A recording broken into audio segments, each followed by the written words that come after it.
Imagine paying more for your daily cup of joe, your car's gas, or even your electricity bill, all due to a single tax. Sounds alarming, doesn't it? Welcome to the world of the carbon tax, a little piece of legislation with a big impact. The carbon tax is a charge applied to carbon-intensive energy sources, like coal, oil, and natural gas. It's designed to encourage us all to use less carbon and, in turn, reduce our carbon emissions. The idea is simple: make polluting energy sources more expensive and will naturally gravitate towards cleaner alternatives. But as the carbon tax increases over time, it can lead to higher energy costs, indirectly affecting the prices of goods and services across various sectors. The cup of coffee that perks you up in the morning, the fuel that powers your car, the electricity that lights up your home, they can all cost more. So, how does this seemingly remote tax affect your daily life and budget? Let's dive deeper. Now, the carbon tax isn't some mysterious, complicated concept. In fact, it's quite straightforward. Let's imagine for a moment that you're throwing a party and every guest is asked to contribute a dish. Now, imagine if those bringing high-calorie, unhealthy food had to pay extra. That's essentially how a carbon tax works, but instead of unhealthy food, it's about carbon emissions.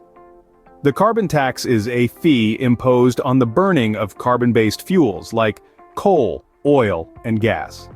The logic behind it is simple. The more carbon you emit, the more you pay. It's a kind of polluter pays principle, designed to make us reconsider our reliance on carbon-intensive energy sources. But why is this tax even necessary, you may ask?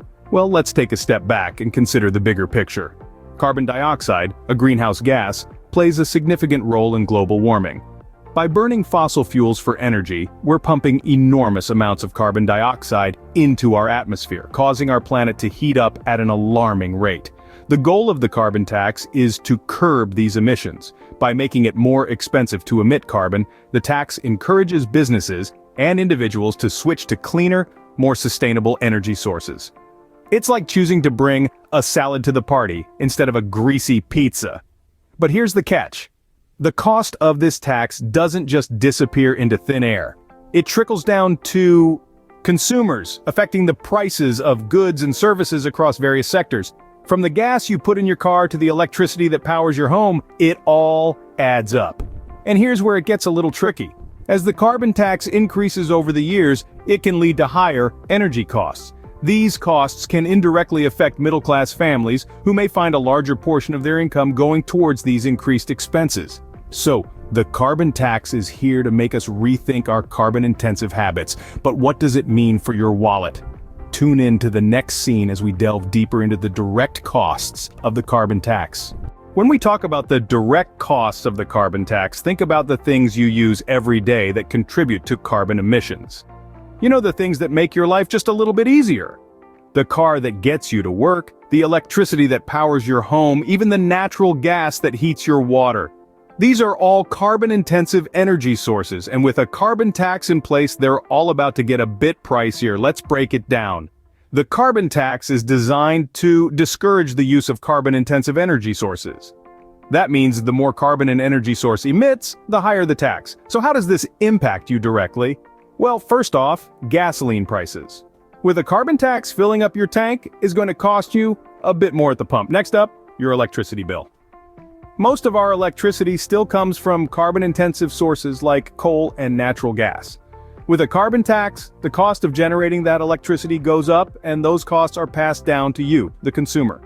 That means higher monthly bills, and let's not forget about natural gas. Many of us use it for heating our homes, cooking our meals, even heating our water. With a carbon tax, the price of natural gas goes up, and so does the cost of these everyday activities. Now you might be thinking, okay, a few extra bucks here and there, no big deal. But these costs can add up, especially for middle-class families.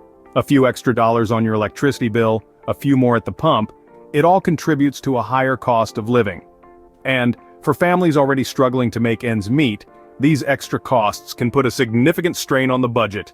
But the carbon tax doesn't stop at your utility bills, it reaches much further. So, buckle up folks, because we're about to dive into the indirect costs of the carbon tax, and trust me, you're going to want to stick around for this one. Remember that coffee you love, or the new pair of shoes you've been eyeing? The carbon tax may make them pricier. You see, the carbon tax doesn't just affect the big industries directly. It also trickles down to us, the consumers, in the form of indirect costs. These are the additional expenses that crop up in our daily lives, often without us even realizing it. Let's take a look at how this works. The carbon tax increases the cost of energy. This means that businesses which rely on carbon-intensive energy sources like electricity generated from coal face higher operating costs. And guess what? These businesses aren't going to just absorb these extra costs. No, they're going to pass them on to us, the consumers. This results in higher prices for the goods and services we use every day. Think about it. The coffee shop where you get your daily caffeine fix? They need energy to run their espresso machines, to keep the lights on, and to heat or cool the premises. These energy costs increase due to the carbon tax, and you end up paying more for your morning latte. Or consider the new pair of shoes you've been eyeing. The factory that produces them likely uses carbon-intensive energy. The store that sells them needs energy to run. Even the delivery truck that brings them to your doorstep runs on fuel. Each of these stages incurs additional costs due to the carbon tax, which ultimately hikes up the price tag on those shoes. And it's not just coffee and shoes. The carbon tax affects a wide range of sectors, from transportation to manufacturing, and from agriculture to retail. This means higher prices for everything, from the fuel in your car to the food on your table. From the fuel in your car to the food on your table, the carbon tax is reshaping your expenses. But what can we do about it? Middle-class families, the backbone of our society, are feeling the pinch of the carbon tax. But why is this tax hitting them so hard? Well, let's begin by understanding that the carbon tax is a fee imposed on the carbon content of fuels. It is designed to reduce carbon dioxide emissions, a major contributor to global warming. However, as commendable as the intentions behind the tax are, its impact on the middle-class families cannot be overlooked. Middle-class families are often heavily dependent on carbon-intensive energy sources for their daily needs, from heating their homes to fueling their cars. Consequently, when the carbon tax increases, it leads to higher energy costs. This results in a direct hit to their wallets. But that's not all. The ripple effect of the carbon tax extends far beyond just energy bills. It indirectly affects the prices of goods and services across various sectors. For instance, manufacturers who rely on carbon-intensive energy sources may pass on the increased cost to the consumers. This means that the weekly grocery bill or the cost of a new pair of shoes could also see a rise. Let's try to calculate, to our best effort, the rough percentage of income that middle-class families might have to contribute due to the carbon tax. Considering the direct and indirect costs, it is estimated that middle-class families could end up dedicating an additional 3 to 5% of their annual income to cover these extra expenses. Now, 3 to 5% might not sound like a lot, but remember, for a middle-class family, every penny counts. That percentage could be the difference between a family vacation and a staycation, or between a comfortable retirement and working an extra few years. So, we see how this environmental initiative can weigh heavy on middle-class families, but remember, every cloud has a silver lining.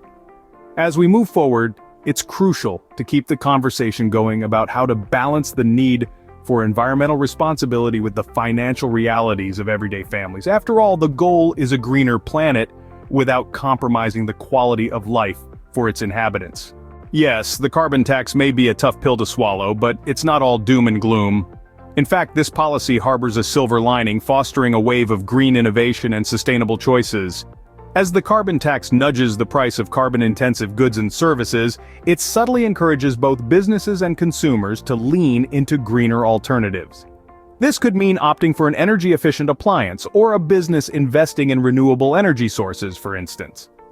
Let's not forget, the ultimate goal of the carbon tax isn't to empty our wallets, but to create a healthier planet for us and future generations. It's a bit like buying organic. It might cost a little more, but the payoff is a cleaner, greener, and healthier lifestyle. The carbon tax, a small price for a cleaner environment, or a heavy burden for the middle class? The choice is yours to make. Don't forget to like, share, and subscribe to All Street Financial for more insightful discussions. See you in the next one.